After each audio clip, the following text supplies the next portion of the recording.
ಹಣವನ್ನು ಉಳಿಸಲು ಮತ್ತು ಬೆಳೆಸಲು ಸರಳವಾದ ಹಾಗೂ ಪರಿಣಾಮಕಾರಿ ತಂತ್ರಗಳು ಇಲ್ಲಿವೆ.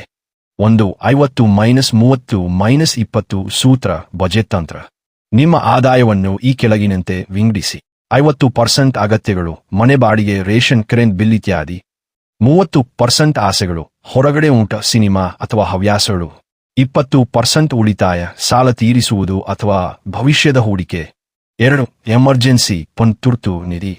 ಜೀವನದಲ್ಲಿ ಅನಿರೀಕ್ಷಿತ ಘಟನೆಗಳು, ಆರೋಗ್ಯ ಸಮಸ್ಯೆ ಅಥವಾ ಉದ್ಯೋಗ ನಷ್ಟ ಎದುರಾದಾಗ ಕೈಹಿಡಿಯಲು ಕನಿಷ್ಠ 6 ತಿಂಗಳ ಖರ್ಚಿಗೆ ಆಗುವಷ್ಟು ಹಣವನ್ನು ಪ್ರತ್ಯೇಕವಾಗಿ ಇರಿಸಿ.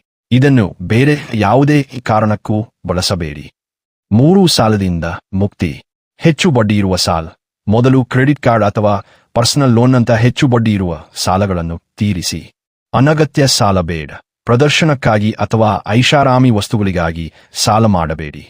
4 ಹೂಡಿಕೆ ಆರಂಭಿಸಿ. Power of compounding. ಹಣವನ್ನು ಕೇವಲ ಬ್ಯಾಂಕ್ ಖಾತೆಯಲ್ಲಿ ಇಟ್ಟರೆ ಅದು ಬೆಳೆಯುವುದಿಲ್ಲ. ಹಣ ನಿಮಗಾಗಿ ಕೆಲಸ ಮಾಡಬೇಕು. SIP mutual funds. ಪ್ರತಿ ತಿಂಗಳು ಸಣ್ಣ ಮೊತ್ತದಿಂದ ಆರಂಭಿಸಿ.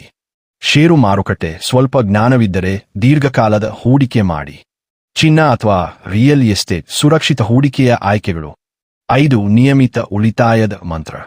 ಖರ್ಚು ಮಾಡಿದ ನಂತರ ಉಳಿದದ್ದನ್ನು ಉಳಿಸಬೇಡಿ. ಬದಲಾಗಿ ಮೊದಲು ಉಳಿತಾಯ ಮಾಡಿ, ನಂತರ ಉಳಿದದ್ದನ್ನು ಖರ್ಚು ಮಾಡಿ. Warren Buffett. ಸಣ್ಣ ಸಲಹೆ. ಮೊದಲು ನಿಮ್ಮ ಮಾಸಿಕ ಖರ್ಚು ಎಷ್ಟಿದೆ ಎಂದು ಒಂದು ಡೈರಿಯಲ್ಲಿ ಬರೆಯುವ ಅಭ್ಯಾಸ ಮಾಡಿಕೊಳ್ಳಿ. ಆಗಲೇ ಹಣ ಎಲ್ಲಿ ಪೋಲಾಗುತ್ತಿದೆ ಎಂಬುದು ತಿಳಿಯುತ್ತದೆ. ಇದೆಲ್ಲಕ್ಕಿಂತ ಮೊದಲಿಗೆ ಹಣವನ್ನು ಗಳಿಸುವ ಮಾರ್ಗಗಳನ್ನು ಕಂಡುಕೊಳ್ಳಿ. ಓಕೆ ಸ್ನೇಹಿತರೆ, ಇಲ್ಲಿಯ ತನಕ ನಮ್ಮ ಚಾನೆಲ್ ಅನ್ನು ಬಹಳ ತಾಳ್ಮೆಯಿಂದ ವೀಕ್ಷಿಸಿದ್ದಕ್ಕೆ ಧನ್ಯವಾದ.